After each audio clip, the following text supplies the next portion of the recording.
Penjabat Bupati Timor Tengah Selatan Seperius Edison Sipa menekankan sejumlah poin penting yang menjadi prioritas pembangunan tahun 2025 mendatang.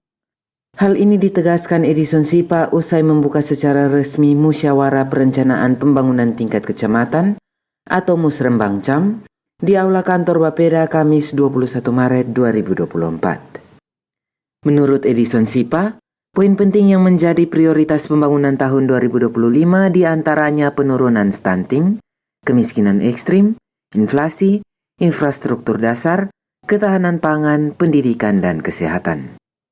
Sejumlah program prioritas ini sudah harus dibedah di seluruh tahapan musrembang baik di tingkat dusun, kecamatan, dan musrembang tingkat kabupaten. Dirinya berharap seluruh pimpinan OPD, camat, lurah, dan desa serta mitra kerja pemerintah mengawal secara baik program prioritas tersebut, sehingga sejumlah persoalan pembangunan di daerah secara bertahap dapat tertanggulangi. Terkait pokok-pokok pikiran DPRD yang kerap dibypass tanpa survei dan perhitungan teknis, Edison Sipa menjelaskan, sebelum dieksekusi, Pokir Dewan harus terentri dalam aplikasi Sistem Pemerintahan Daerah RI atau SIPD RI. Hal ini dimaksudkan untuk mengeliminir penumpang gelap di tikungan gelap saat jam-jam gelap. Ya, prioritas kita adalah yang pertama pengurangan angka kemiskinan, terutama kemiskinan ekstrim di Kabupaten Timor Tengah Selatan. Yang kedua terkait dengan penurunan angka stunting. Angka stunting kita masih 20,1%. Dan ini menjadi target kita di tahun 2025. Ya, ini memang 2024 ini target ada 14%, tetapi kita tetap akan memprogramkan terus supaya sampai pastikan bahwa stunting di Kabupaten Timor Tengah Selatan harus hilang.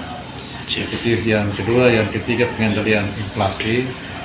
Inflasi yang ini menjadi perhatian kami mulai dari tingkat desa sampai dengan di tingkat kabupaten, bagaimana kita menstabilkan harga dan pastikan ada stok bahan tersedia untuk memenuhi pasar.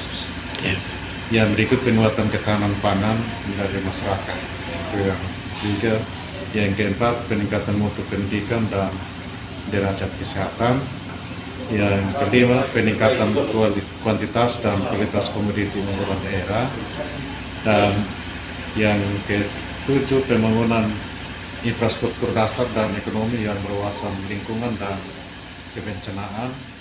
Dan yang terakhir adalah reformasi birokrasi. Wakil Ketua DPRD Religius Usfunan secara terpisah menyatakan, DPRD secara kelembagaan mendukung pemerintah melalui fungsi budgeting DPRD. Karena baginya, sekalipun di masa transisi kepemimpinan daerah, program pelayanan pembangunan kemasyarakatan harus tetap berjalan. Walaupun dalam masa transisi, tapi program pelayanan harus kepada masyarakat harus jalan.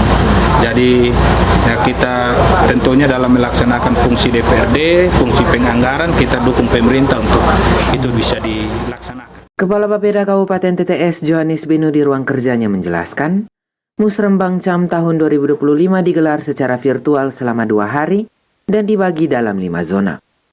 Dari 32 kecamatan, 2 zona membawahi 7 kecamatan, sedangkan sisanya menyebar di 3 zona lainnya.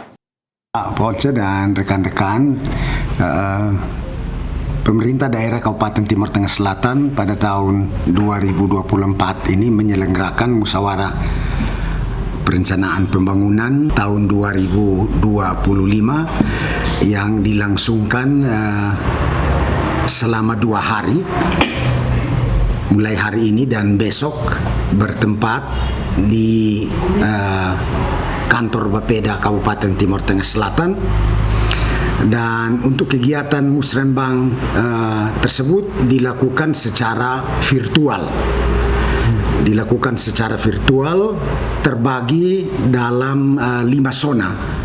Dari seluruh kecamatan, 32 kecamatan dibagi dalam 5 zona. Ada zona 1 dan zona 5 itu ada 7 kecamatan, sementara yang 3 zona itu 6 kecamatan. Itu kami juga membagi teman-teman dari Bapeda sebagai host dan co-host untuk memfasilitasi pelaksanaan kegiatan musrembang ini yang melibatkan seluruh pemangku kepentingan di Kabupaten Timur Tengah Selatan. Pantauan KLTV News, pembahasan musrembang CAM dipandu oleh 5 tim atau host dari kantor Bapeda TTS. Tampak satu zona dipandu langsung oleh Sekretaris Bapeda TTS, Yan Mela. Polcelere KLTV News mewartakan.